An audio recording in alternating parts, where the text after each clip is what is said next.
Welcome, welcome, welcome.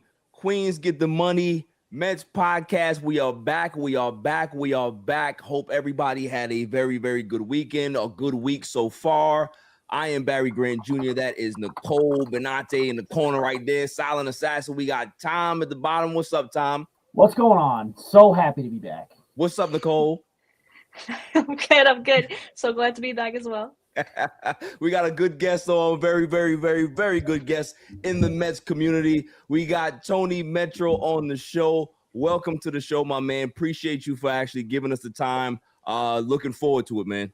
No, I appreciate you guys for giving me the time. I'm stoked to be here. This is going to be great. I'm really excited. Absolutely, absolutely. So, before we start, obviously, for the Mets community on YouTube, they know who you are, but go ahead and just, shout your socials out. Absolutely. I appreciate that. So ToNY Metro pretty much across the board. YouTube's where we do the heavy lifting, but you can catch all the other stuff on TikTok, on Twitter, on Instagram, even a little bit of dabbling in Facebook. So we're trying to cater to all the masses here on all the different social media avenues. Absolutely, man. I mean, you've been growing pretty steadily on YouTube. I mean, how have you kind of like navigated the waters? Do you find it to be very seamless? The community, like, is it, how's that for you?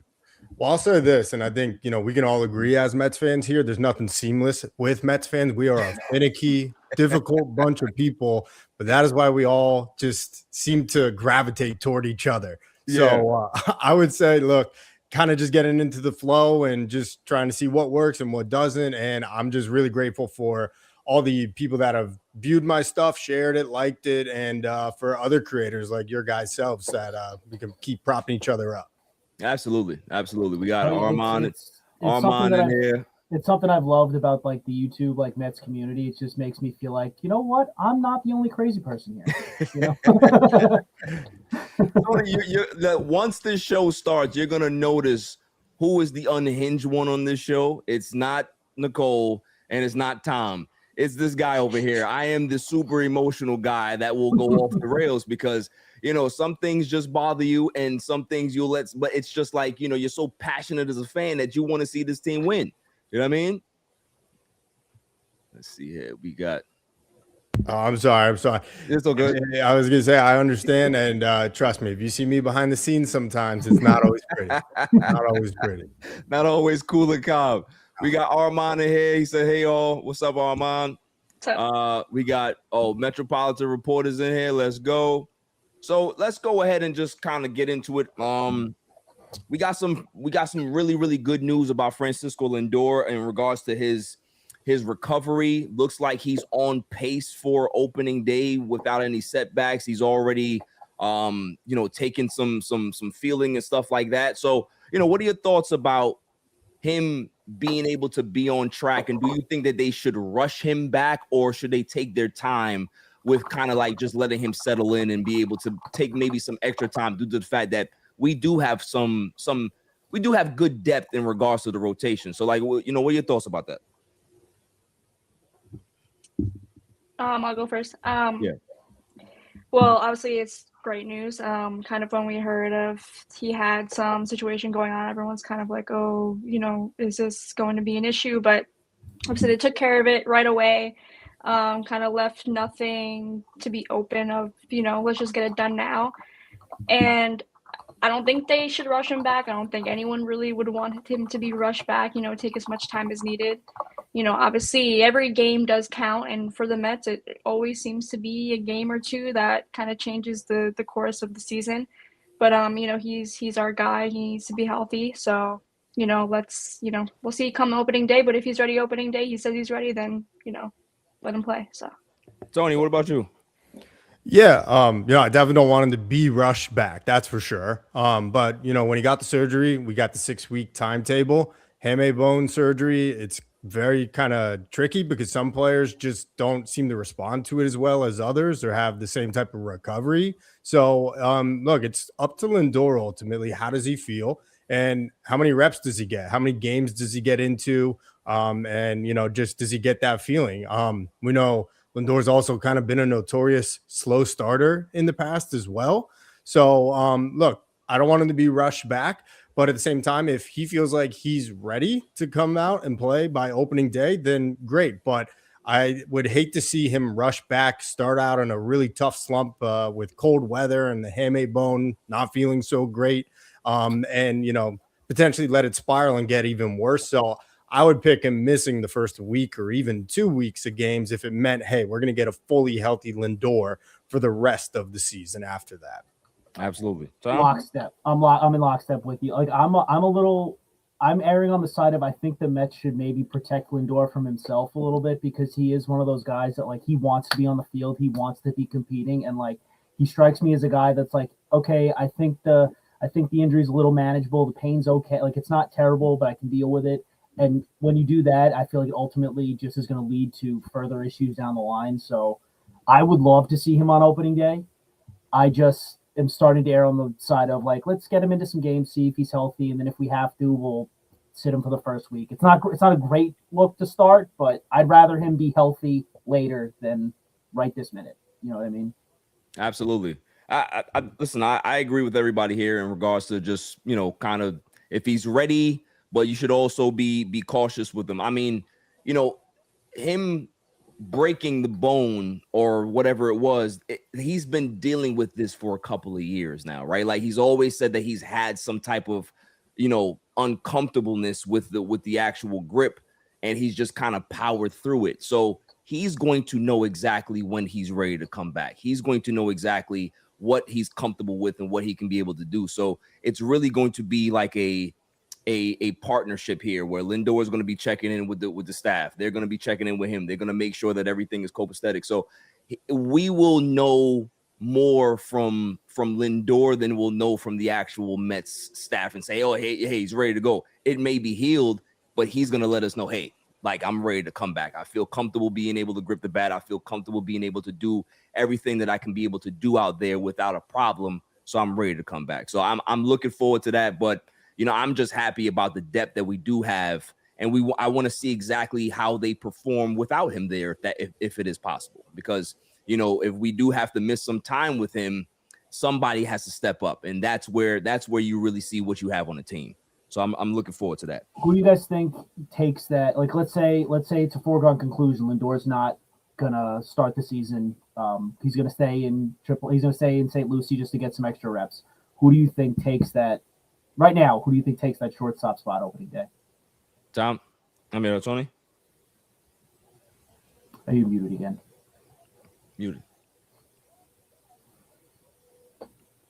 I got to imagine it's Ronnie Mauricio. Yeah.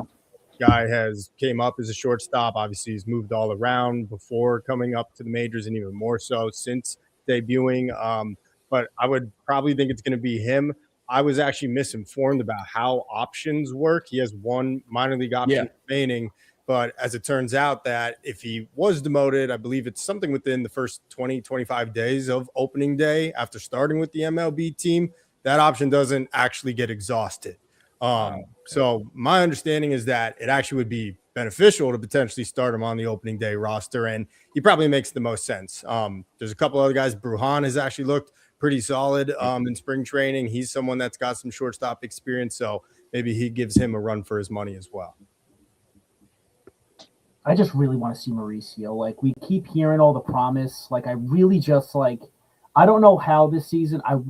Barry, you said it a bunch. Like, I just want to see him get a shot. Like, somewhere, something. I think last year was kind of like a lost season for Mauricio, just because he's coming off the injury, coming off the ACL, and then they had him on the roster just to be able to manipulate his time, right?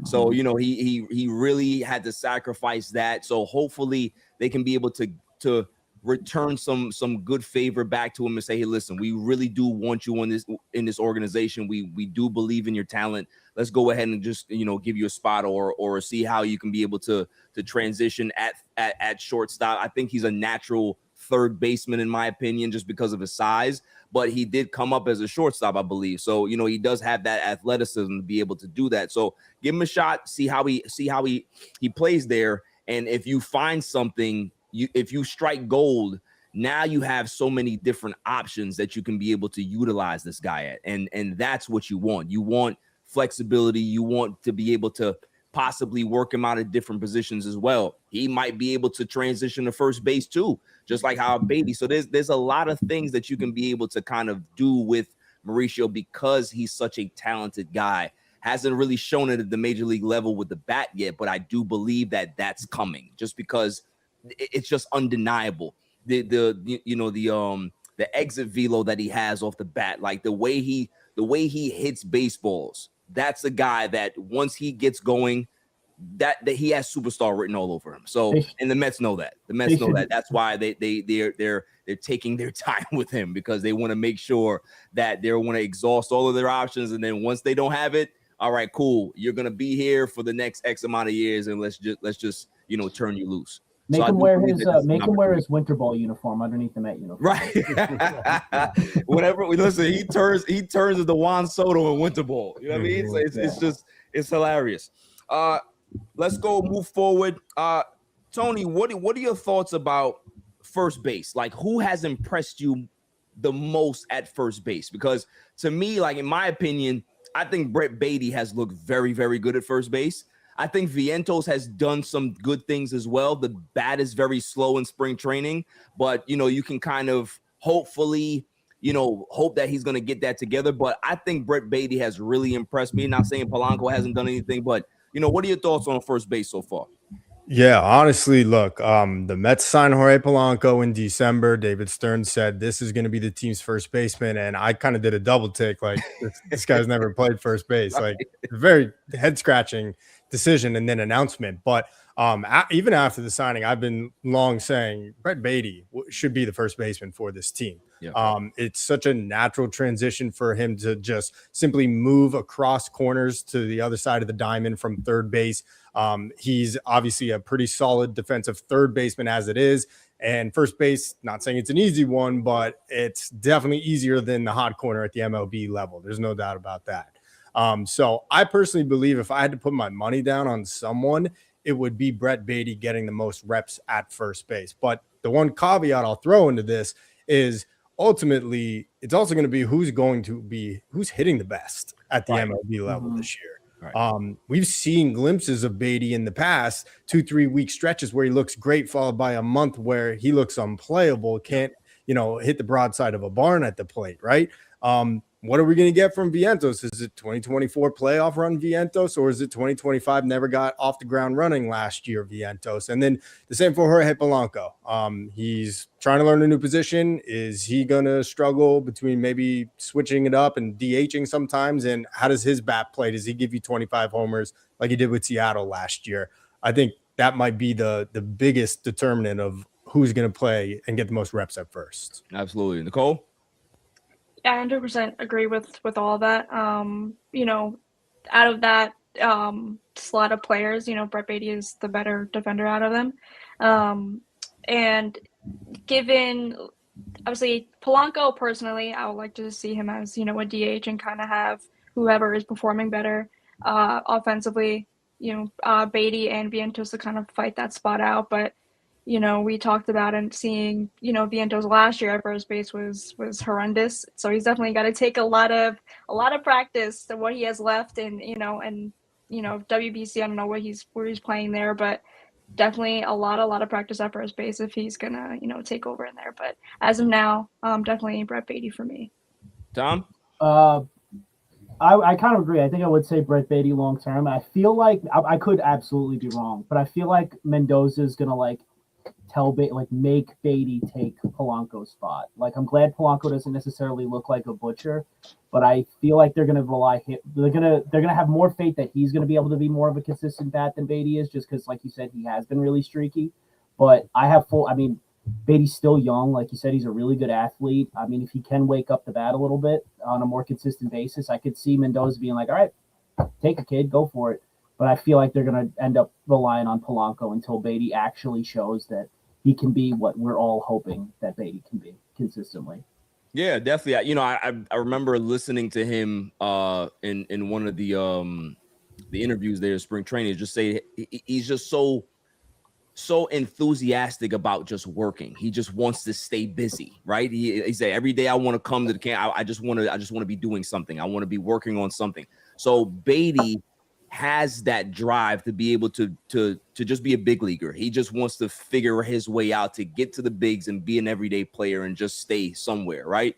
So I do believe that he has the most talent and the most ability and the passion to be able to get that job done and win that job. Because I remember when Beatty at third base, he was a butcher. Like he really was not comfortable at third.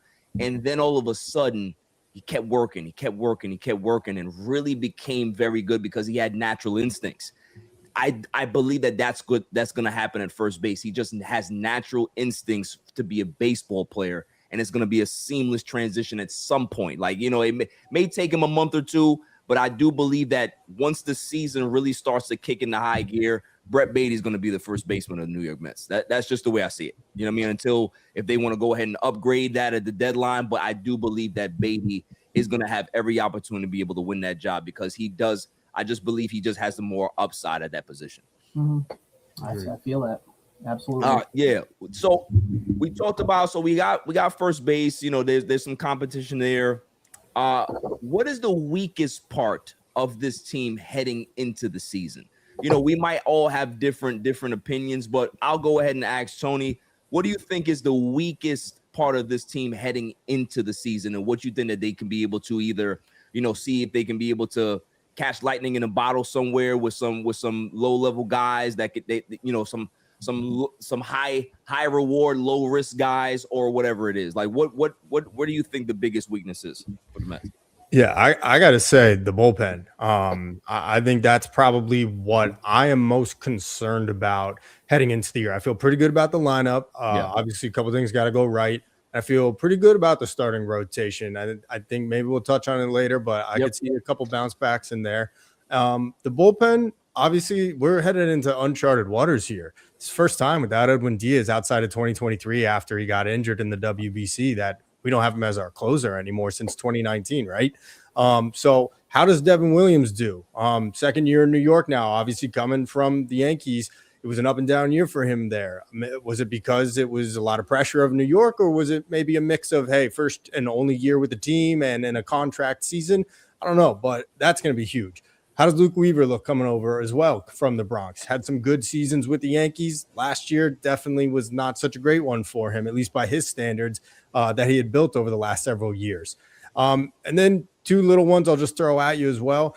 AJ Minter coming off the torn lat. How does he look at 32? A guy that started his year late last season because of a hip surgery, and now this year is going to start late again. So what are you going to get out of Minter? And then you got a really solid performance from Brooks Raley last year coming off of Tommy John, but that's exactly what he is. He'll turn 37 in the middle of this year. And as fantastic as he was last season, can you get a repeat performance from him this year? And can you get it over a full season from him now? So I think there's some questions. I think there's a few young guys that could make an impact that we'll talk about. But if I had to say the weakest part of this team right now, I'd have to go with the bullpen.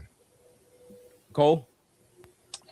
Yeah, that was also a topic for me, kind of talking to you privately about how, like, I feel like we need like another player, another pitcher, kind of in that bullpen because there's questions there. So I agree with everything ToNY had said, but just something else too is, I guess those defensive questions that we have, like third base and first base, is we don't know potentially what we're getting. You know, we just need adequate enough defense there, but it could potentially be a total disaster. We don't know. So, you know, that's my input on that. Yeah. Tom? Yeah, I want to see. I kind of agree. It's the bullpen. It's like death, taxes, and we have to worry about the Met bullpen going into a season. Like, I feel like those are the three certainties in life. I've been that way my whole life, it feels like. So I'm right there with you. I feel like you could never have too many arms in the bullpen or just pitching in general. I am a little worried, maybe a little bit, about the back end of the starting rotation because, like, I don't know. Like, David Peterson was the only guy that gave them length, but he kind of fell off a cliff at the end of the year. Kodai Senga, is he actually going to be healthy for a full season, and can he pitch to the level that we have seen before, but just doesn't do it enough? Can Showman I actually bounce back? You know, I don't think it's the weakest part of the team. I think the weakest part of the team is definitely the bullpen, but I do have some areas of concern about the back end of the rotation.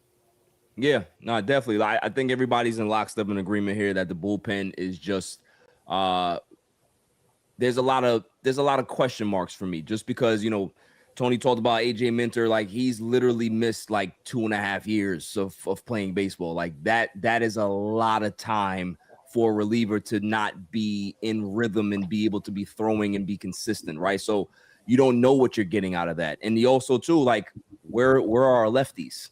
Where are our lefties in the bullpen? We don't have much firepower in regards to left-handed pitching.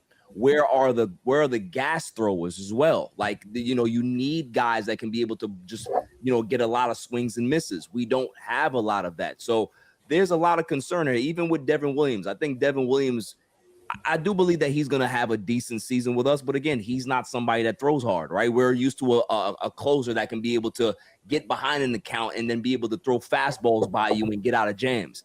How is he going to be able to react to being down 3-1 in a count or whatever it is? Do you have that moxie to be able to get out of the jam like that? So all of those things are concerning to me. I want to see who comes up. I mean, that guy, what's his name? Jeffrey, that dude. Yeah, that's very, very, I mean, if he can stick, then give him a shot, right? But it's more about, he's going to have to really, really like take some flyers on some guys and see what happens, because that's what happens with a bullpen, is that you're never always going to have like an all-star bullpen. There's going to be guys that just kind of answer the call and have good years or have down. It's just, it's a roll of the dice. So we'll see what happens. Hopefully we can be able to strike gold, but if not, it's going to be another concerning, you know, bullpen, just like how we had, you know, kind of the second half of last year. And, you know, we had to deal with that past deadline. So hopefully we don't have to go ahead and make those same moves.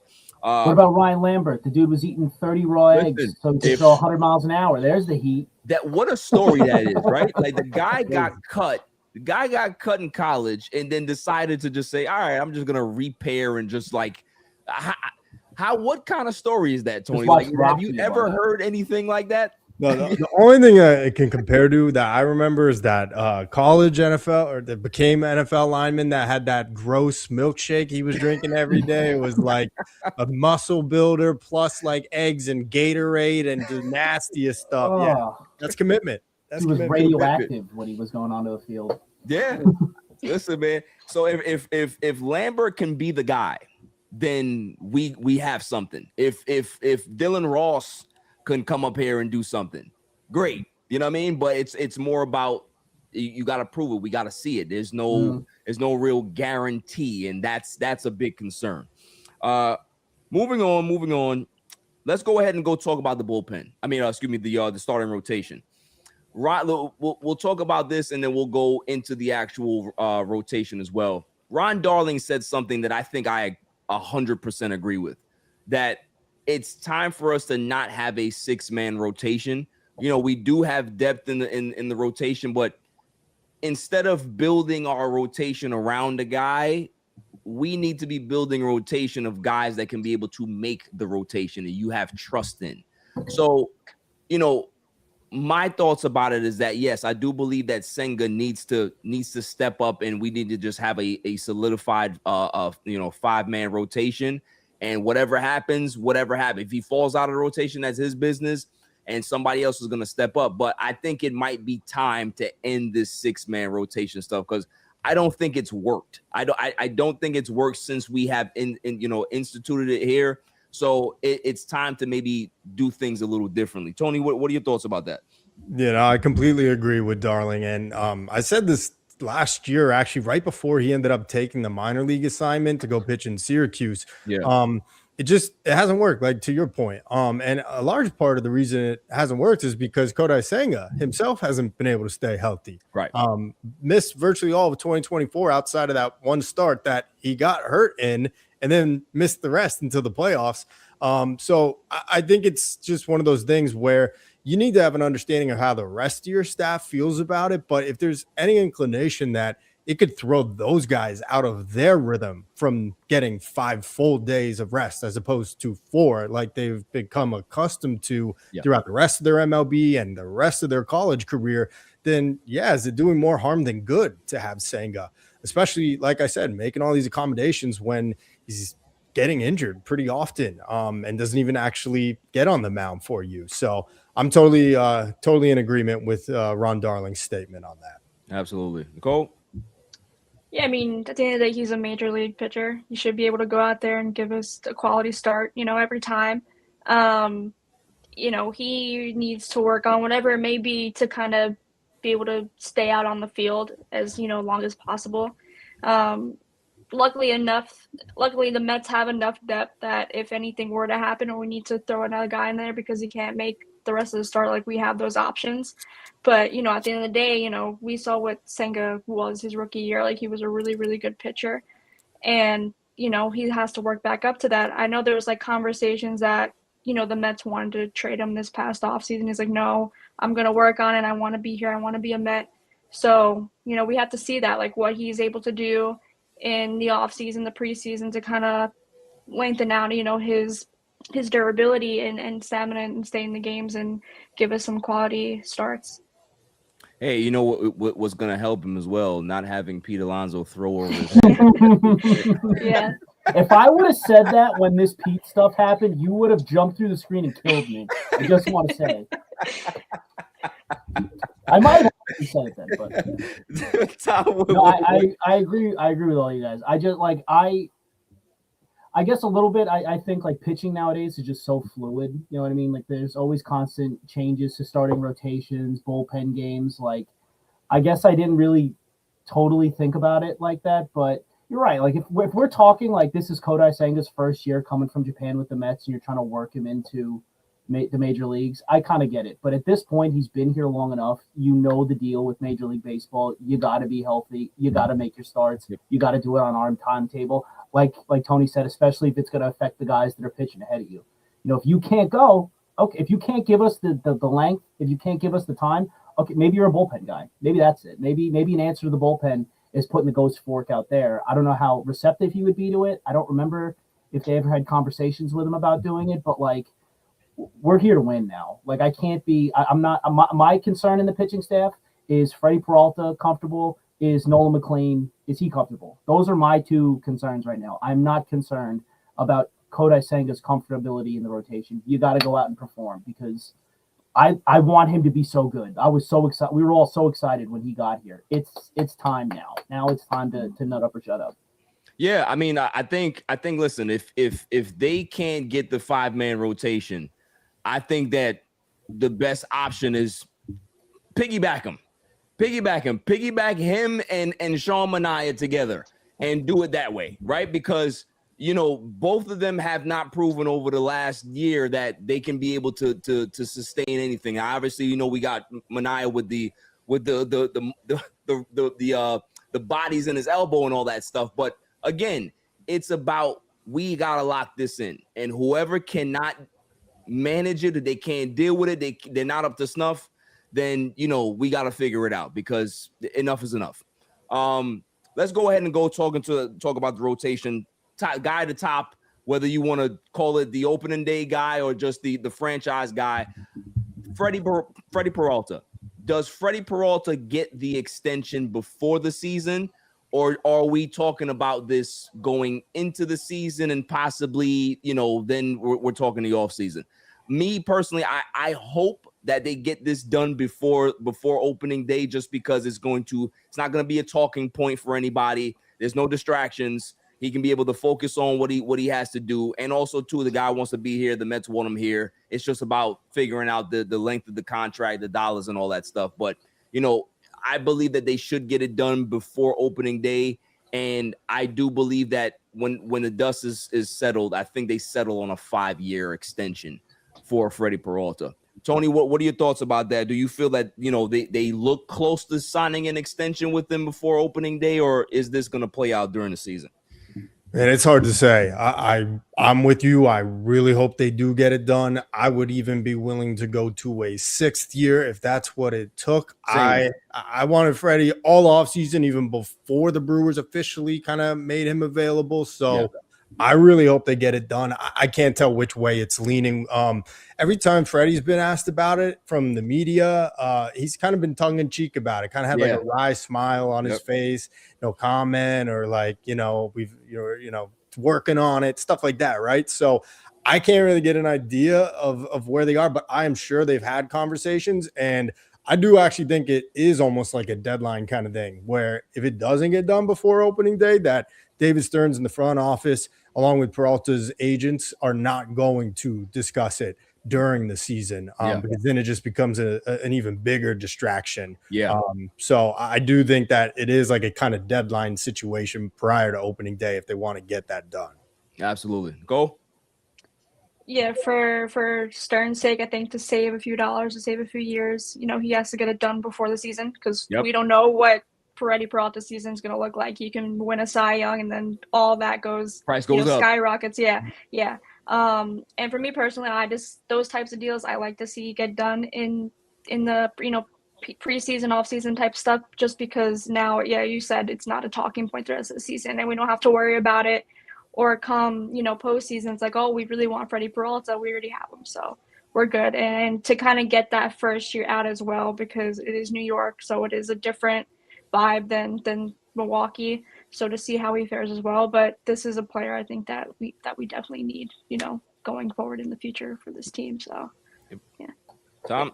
I agree that we almost definitely need Freddy Peralta going forward. I saw the whole, like, him smiling and basically saying no comment when he got asked about it. And when I saw that, I was like, oh wow, maybe this is going to happen. But I still just am going to be steadfast that I don't believe that David Stearns is going to give him the deal like before the season starts. Like, I think he wants to see him, like, we'll play out the year. Let's see what happens, because for all we know, like, there totally is the avenue that he goes out, has a Cy Young year, the price goes up. Totally fair.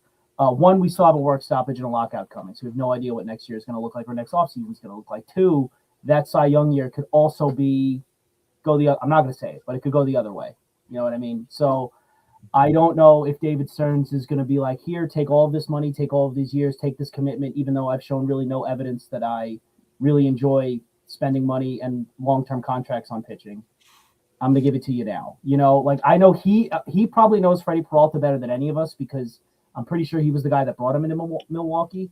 So maybe that's more of an incentive for him to get the deal done. He knows who he's dealing with. But David Stearns, look, we got to the NLCS on a patchwork rotation, and that's, for the most part, outside of Freddy Peralta, all David Stearns has done. So until he does something different, until he gives him that contract, I'm not going to believe it's going to happen before next offseason. Yeah, absolutely.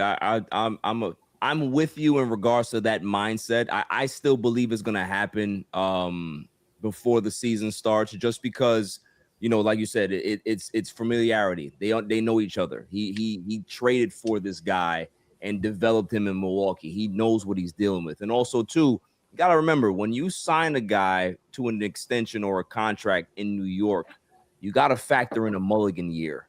Like, it's always about that adjustment period to be able to see how they can be able to really handle New York. And then, because think about it, if you go ahead and just give him a contract after the season because you want to see how he handles New York, well, what if it doesn't go well for him and his experience is not that great? Then he goes ahead and leaves, right? You want to go ahead and lock him in, because that now gives him a lot more security to know that, hey, listen, I might not have had a good year the first time around, but I understand the runnings. I understand how to be able to prepare, so the next season is going to be good. Look at Carlos Beltran. Like, I always think about that. He had such a bad year in that first year, and then he was the Carlos Beltran of old. Like, there is a thing called a mulligan year when you come to the New York Mets, even New York, period. So that's what I'm scared of, is that even if he does have a mediocre year and you let him test free agency, he'll get a bag somewhere else and you still have to pay, but get him at a decent rate now, and then you can be able to figure it out later down the road. That's all I'm saying. His biggest hurdle, he's turning 30 this year. Yeah. Again, 30's not old. But in baseball years and for the years that he's probably going to be asking for, I don't know if that's just going to be too much for David Stearns. I get it. The only thing that works in Peralta's favor is that not a lot of mileage on that arm, though. That's where the good, because like he's been kind of ramping up over the last 3 years in regards to his innings pitched. So he still is he's approaching that 200 inning mark. He's not a guy that goes 7 innings naturally, but who knows? He might be able to stretch out a little bit more this season. So we'll see.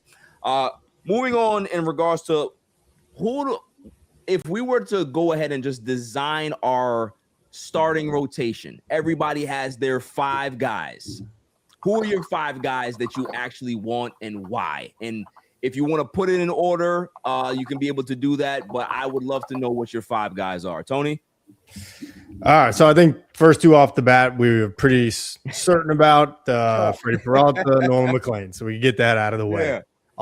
If we're going in order, I think the 3, you go with the steady Eddie from last year, and that was Clay Holmes. Had a couple bumps in the road there in the middle of the season. Obviously finished pretty strong though. So hoping if you get the same 3.50 ERA out of Holmes like you did last year over 32 starts or whatever it was, it's exactly what you want from a number 3. For number 4, I am going to give ToNY Senga. And I know we all kind of took a little piece out of him just in that previous answer, but I still could see him bouncing back and pitching to a sub-3 ERA. Now, I don't know that it's going to be over more than 25 starts, but if it were 24 or 22 even, you'll sign up for that. You sign up for that, right? So I would probably slot Senga in there at 4. And then 5, I guess you go David Peterson, who really was rough the last 2 months of the year, but before that, all-star and gave you length. Maybe this year they don't make him go a complete game against the Nationals in April or May or whatever that was. Save some of his bullets for the end of the year. And then I guess if we are going with this 6-man rotation, you're going with Sean Manaea, who, I think you got to crumple that season up last year for Manaea like a piece of paper, throw it in the trash, pretend it never even happened. Just such a weird year for him with the injuries. So if we're going with the 6-man group, that's probably how I'd order them. Absolutely. Cole? Yeah, I'm definitely going that route for opening day rotation. I believe I did see that Mendoza was pushing for the 6-man rotation. If it ends up being the 5-man rotation, I think just literally contract-wise and money-wise or what the Mets are spending, I think Peterson possibly moves to the bullpen if they go with a 5-man rotation. But I've always been a big fan of Peterson and watching him develop, and to see his first half last year, I was like, oh, this is his moment to shine and he's getting his flowers. And then, of course, the second half didn't look too good, but I think he's definitely a pitcher that handles New York well and takes, the criticism well and all that stuff. And he could definitely, punch back this season. So, but I agree with, the 6-man rotation on that. And then the 5-man would be Peterson out, but we'll see what happens. Barry, I know you're seething at all of this David Peterson love. ToNY, I'm in lockstep with you for the most part. The only difference that I would make is if I might move Senga back a little bit. I might make if we do a 6-man rotation, maybe I make him the 5. If they do a 5-man rotation, maybe I make him a 5th starter, but make it like we're pitching the law firm of Manaea and Senga. You know what I mean? He did say Manaea did the piggyback with Clay Holmes last year for a little while. It kind of worked out. Maybe it'll help Senga just be able to stay healthy if he's not being asked to pitch as many innings. I don't know. That's probably where I'm at. ToNY, I'm in lockstep with you. That's probably my ideal rotation. And I love the idea that both of you guys are putting out here right now. First of all, if David Peterson is the odd man out, well, he flourished out of the bullpen in the 2024 playoffs. And there's that extra lefty you were asking for, Barry, right? And what about Sean Manaea? I'm not going to put too much weight into it last year, but if you remember, his most successful appearance last year was his first one of the season when he piggybacked off of Clay Holmes out in Kansas City. So is that maybe an experiment you run a little bit deeper? So I think you two are both right in line with the really, really good ideas. Yeah, definitely. It's just the fact that I think the biggest concern with the rotation, right? And I'm in lockstep with all of you guys. That's why I don't have a different rotation. But the biggest issue that we have is going to be innings pitched for this entire rotation, right? There's, outside of McLean, and we still have to see it on a consistent basis that he can be able to go past 6.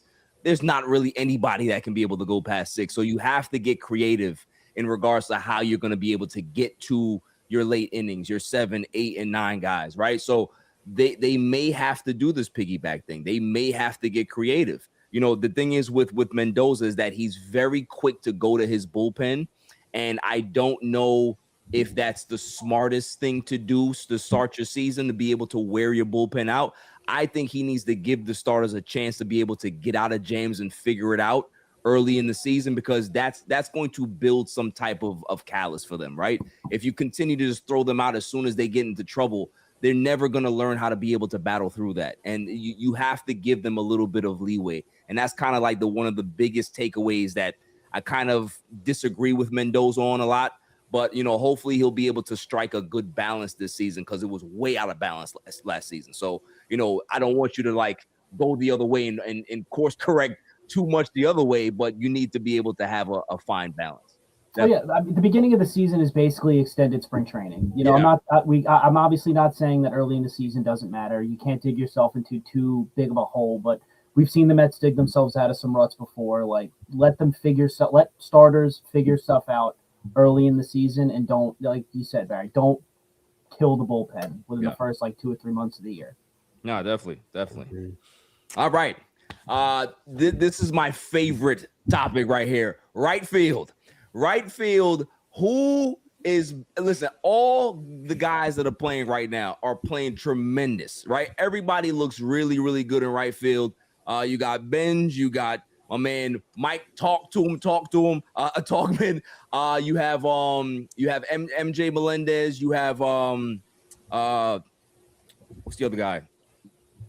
I'm blanking. Pache. Yeah. And who do you guys think needs to start?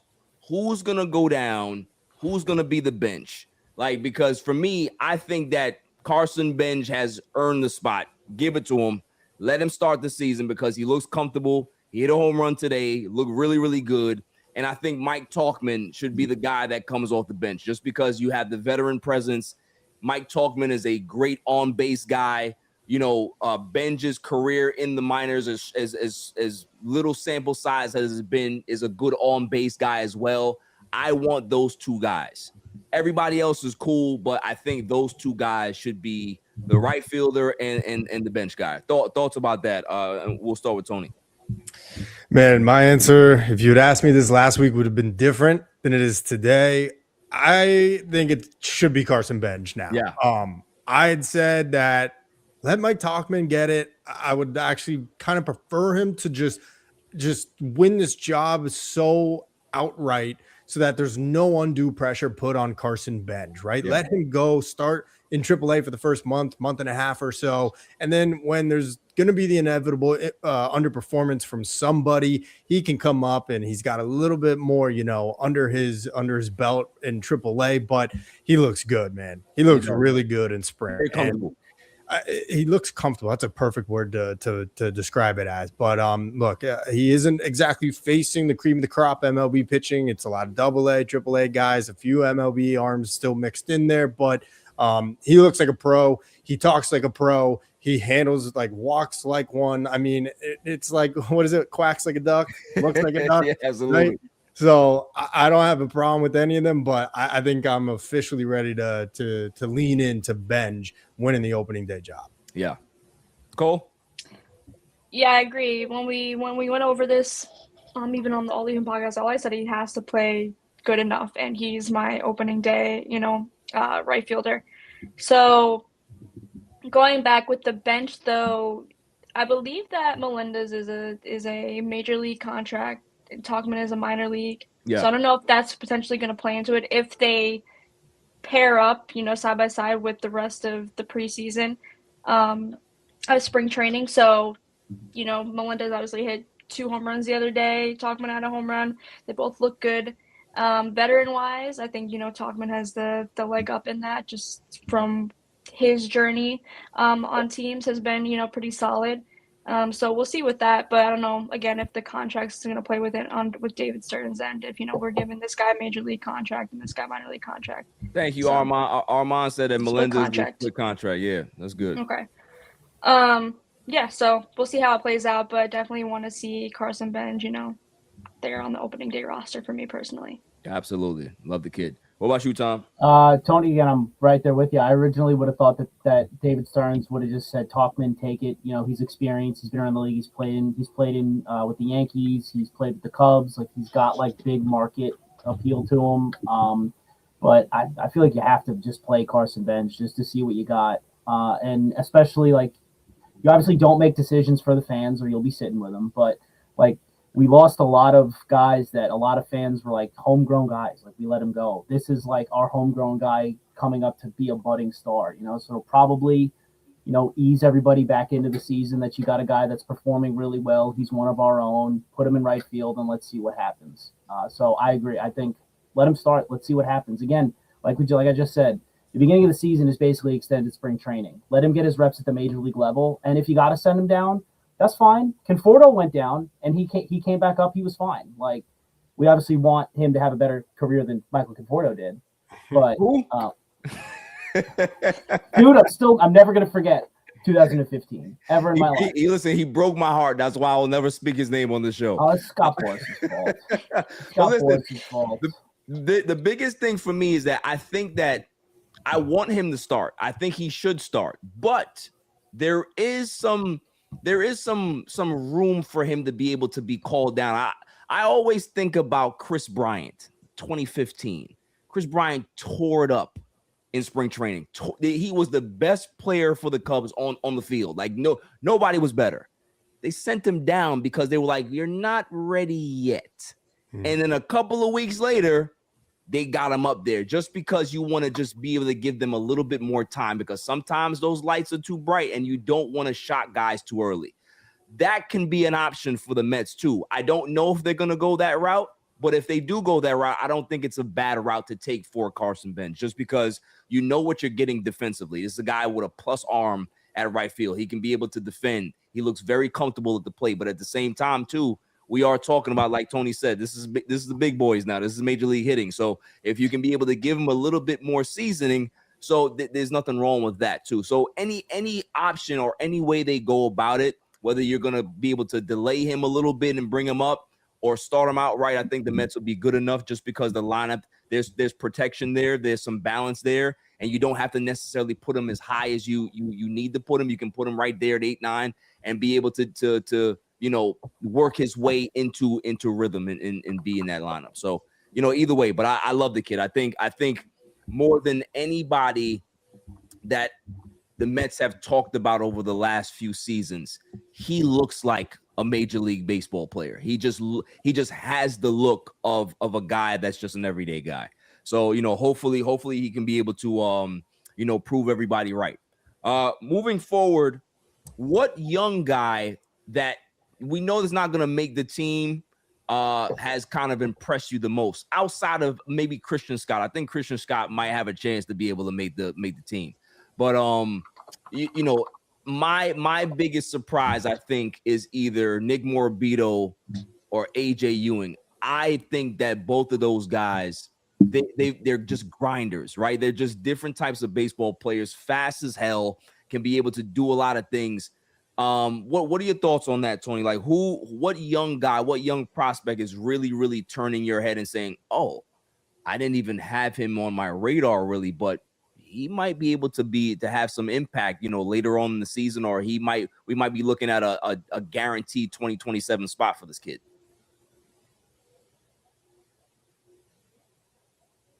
Something about StreamYard here always mutes. Yeah.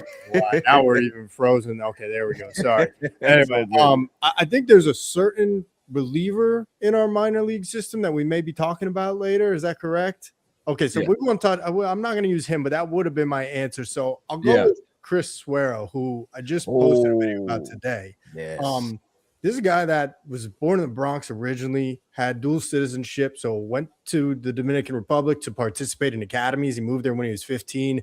Mets signed him, and he's 22 years old now. Last year, as a catcher, stole 35 bases in 115 games. Wow. Hit, I believe it was upward of 15, maybe it was about 17 home runs. So a really rare blend of pop and of speed from the catcher position. He's been praised for maturity, and he's obviously got a background in both Latin American and in U.S. customs and culture.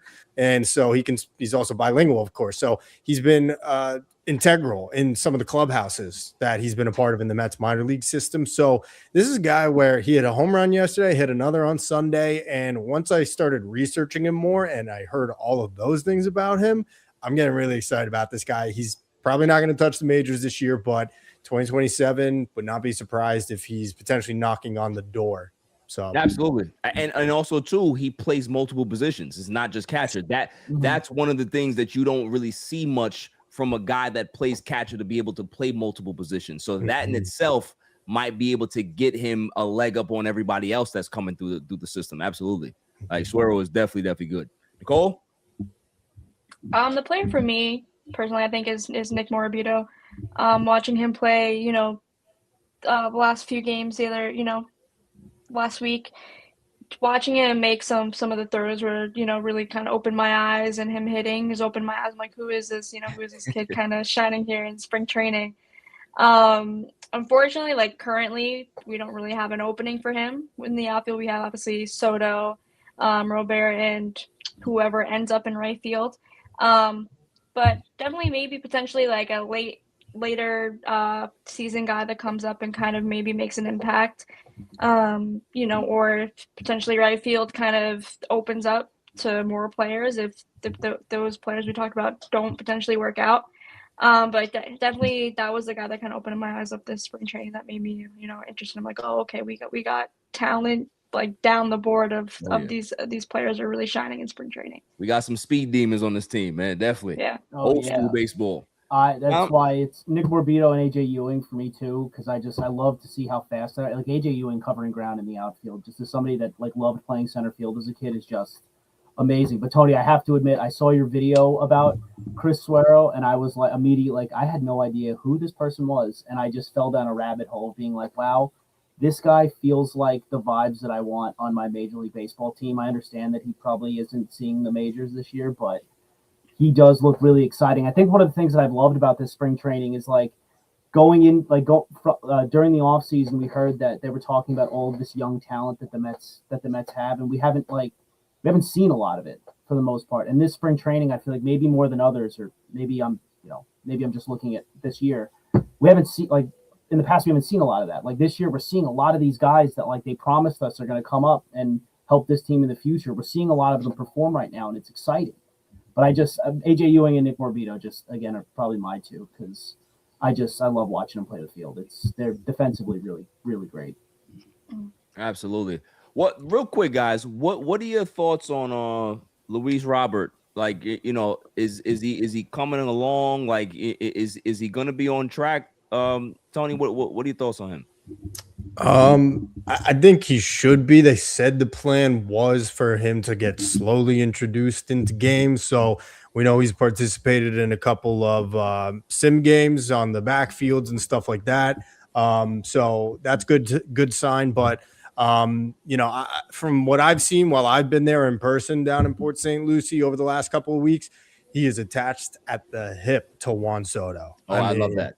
Every time I've looked up, it's Juan Soto with Luis Robert Jr. right next to him by his side. So, man, my fingers are crossed that the guy stays healthy. This is kind of the reason the Mets are getting him slowly introduced into games this spring. And if he does, boy, look out. If he can turn it on like he has in years past, that's going to be one bad dude. Absolutely.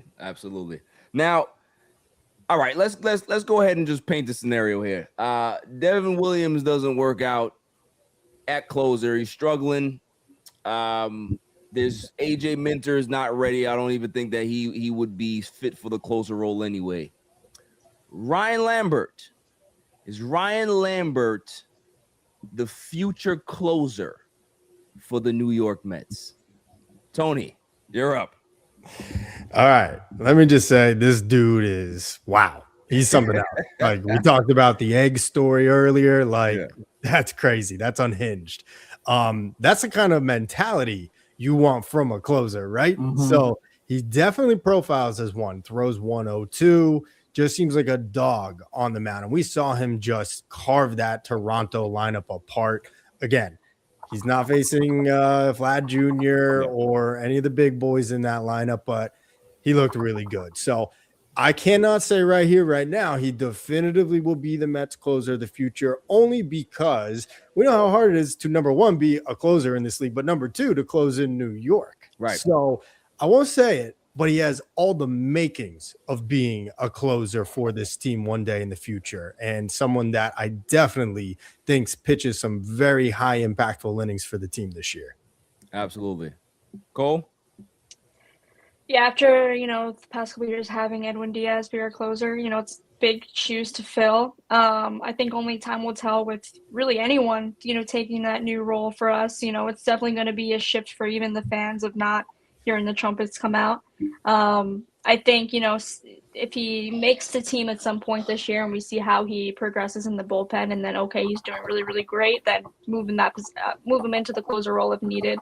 But we need to see him, face, consistent major league hitting and see how that goes. But, I have hopes in Devin Williams is going to, be able to turn it around and, be that closer for us here on the Mets.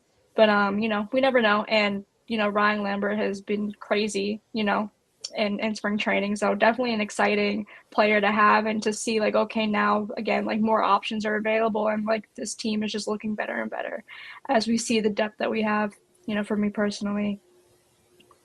Tom? Let's all be honest with ourselves. If Devin Williams does not pan out, you can expect all the trolling tweets from Yankee fans because Luke Weaver's going to take his spot. You know that's happening, right? Like, if Devin Williams doesn't figure it out, it's going to be Luke Weaver's job to lose. And I love the Ryan Lambert stuff. I hope he comes up and it's just like, okay, Devin Williams doesn't got it. Come up and just throw flames at these guys. But I love, like Tony said, I love that mentality. I love that guy that's just like, all he cares about is just striking dudes out and throwing heat past them. So I would love to see him be the closer of the future. But, like, I feel like please Devin Williams be good, or Luke Weaver is going to be, or we're going to be hearing Dream Weaver going into the ninth. Yeah, listen, I agree. I hope this kid, moves through the system pretty fast, because listen, once you got great stuff, you're going to be able to have great stuff at every particular level. So, it's just about getting his command, getting him comfortable, understanding what needs to happen. So I do believe that he does have potential there. I ain't gonna lie to you. Listen, give me some Tobias Myers. Give me him because he can be able to do. He's our Seth Lugo. Be close. You can long relieve. You can start. Do whatever the hell you want to do. Just put him out there. Because I ain't gonna hold you. I like Devin Williams. I just don't know if I trust him to be a closer. That's just me. Like, I hope that I'm wrong, but if there's any question mark that I have, it's him. Just because I didn't like what I saw with the Yankees last year. It's not about the up and down year. It's just about sometimes how you see somebody.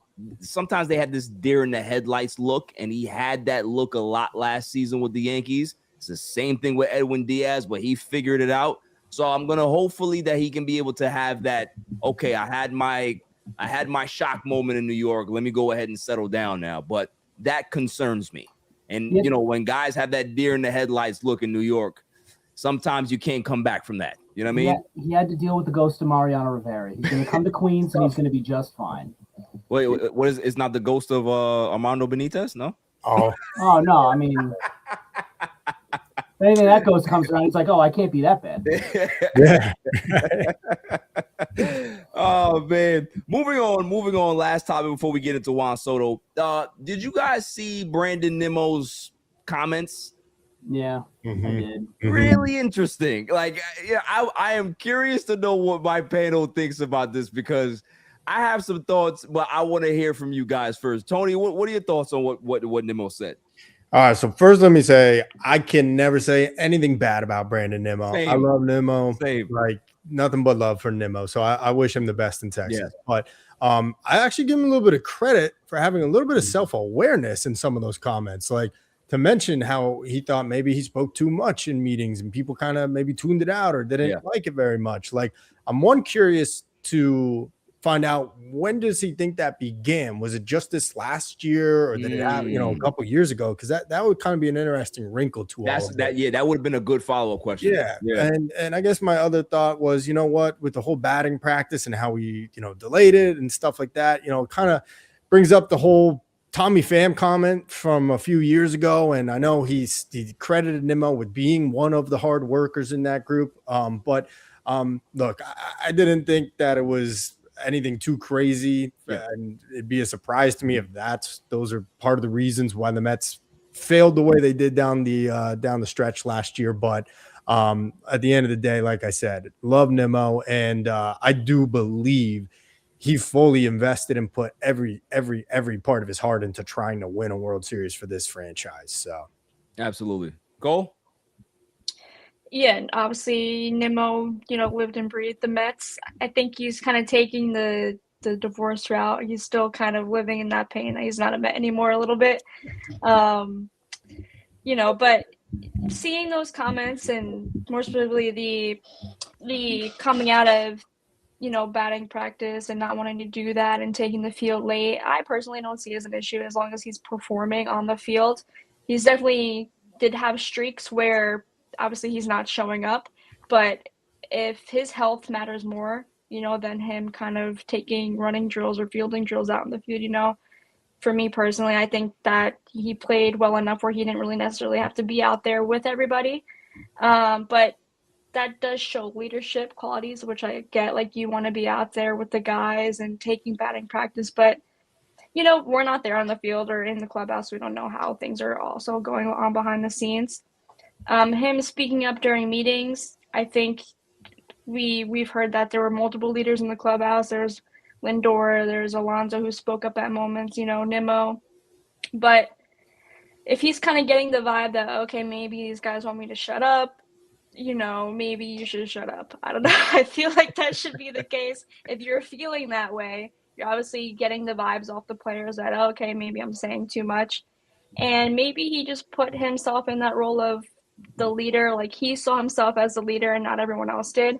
And like we heard from Lindor last offseason, season, especially during the David Wright retirement, people were pushing for him to be announced team captain that day. But Lindor is like, I'm not the one to say that I'm the team captain. It's given to me. So I don't know if, Nimmo was feeling like, oh, I deserve that role, but no one else kind of saw him that way, like allegedly the players saw Lindor as, and that also kind of had the tension there and what ultimately led to him getting traded as well. Tom? Yeah, I feel like it's a lot of like just because it's been talked about since last year that there's been an issue in the Mets locker room, even a little bit before, because the whole closed door meeting with oh my God, who was it? Who was the old outfielder that we brought in 2024? They had the closed door meeting. Oh my God, Martinez. You're talking about JD?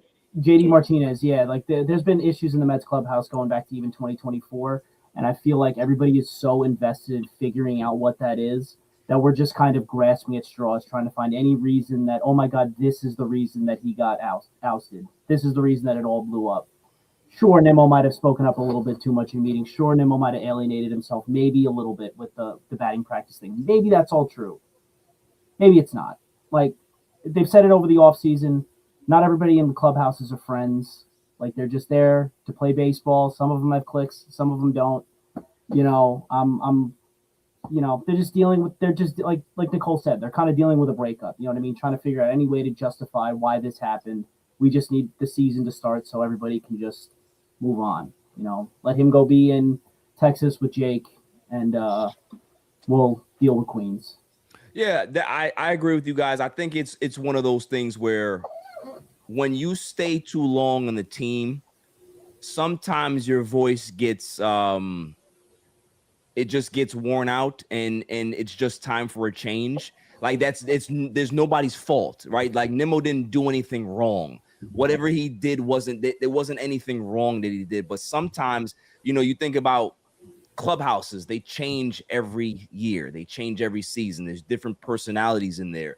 There's some holdovers, but sometimes the message just doesn't stick. Sometimes, you know, it is time for another person to be able to be up there and be in that role. And maybe Nemo's time was just up here, and it's okay, right? Like there's no ill feelings. There's nothing that I have negative to say about Brandon Nimmo. He was always a guy. He was our Hunter Pence. That's how I looked at him. He just played so hard, played the game the right way. And you know, sometimes, you know, it doesn't matter how good you are, how consistent you are. Sometimes you don't finish your career in the place that you started. So, you know, it's just time for a change, man. And that's how I looked at it. It's just more about, you know, that people are doing the autopsy for the season to see what happened. And when you're not winning, when things break down, people are always going to try to find a reason, like you said, Tom, to be able to figure out what the hell happened, right? But, like winning cures everything. If the Mets would have won, nobody's having these conversations. No matter if Nimmo got traded anyway, we're not having these conversations, right? So that's just a situation. But even then, like I think it just boils down easily. Like, all of these stories can be valid. The reason Nimmo's not here is because he was kind of a declining player and making too much money for who he was. You know what I mean? Like if let's say Nimmo wasn't making the money that he was making more of a reasonable contract for who he is as a player.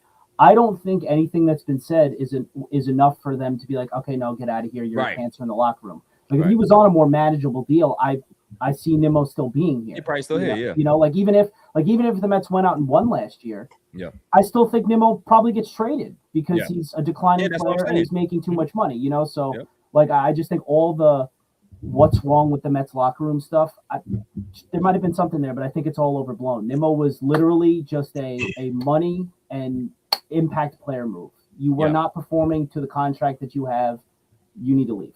That's all it is. All right, last thing real quick, Tony. Thoughts about Juan Soto with the Dominican team, tearing it up. Listen, I'm saying this right now. Major League Baseball, y'all need to figure it out. Like, build a bigger stadium in Dominican Republic and host a major league game there because the atmosphere is insane. There's no way that you can't have a baseball game out there. If you had the Field of Dreams situation a couple of years ago, go to the Dominican Republic. I don't care if it's 13,000 people that in that place. The vibes there is just amazing, and how Juan Soto looks, how just the leadership, the comfortability, everything about him. I can't wait for him to come back to Queens because if we're getting that, that's what I'm looking forward to. So what are your thoughts on that? Man, it's been fun to watch. I mean, home run yesterday, another home run today. The way he's going around the bases, the sellies with Fernando Tatis and Machado and the rest of his teammates. Like, I got to be honest, though.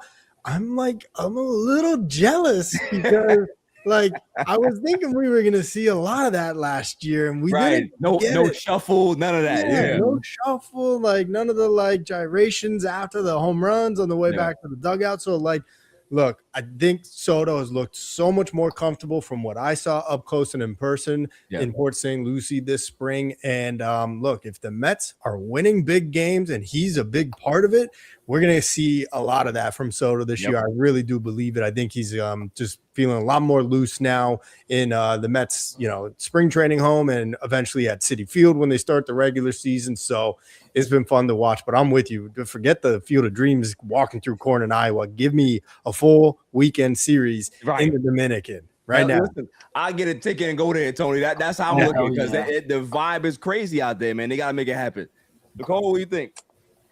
Yeah, I agree with Tony. Just seeing the pictures too of him in the dugout where, the was it wearing like the jacket, the Dominican Republic jacket, and him smiling with the home runs, like pipping everything out. It's just making me really excited to see what he's going to bring to the team this upcoming year because I feel like a lot of last year people were waiting for the Soto Show, like, oh, when's he going to do? When's he going to do it? He did it. I feel like it didn't really feel as special because just something wasn't working with him. Like he wasn't comfortable yet. But now seeing the second he walks into spring training, he's out there smiling. He's having a good time. He's clinging with Robert.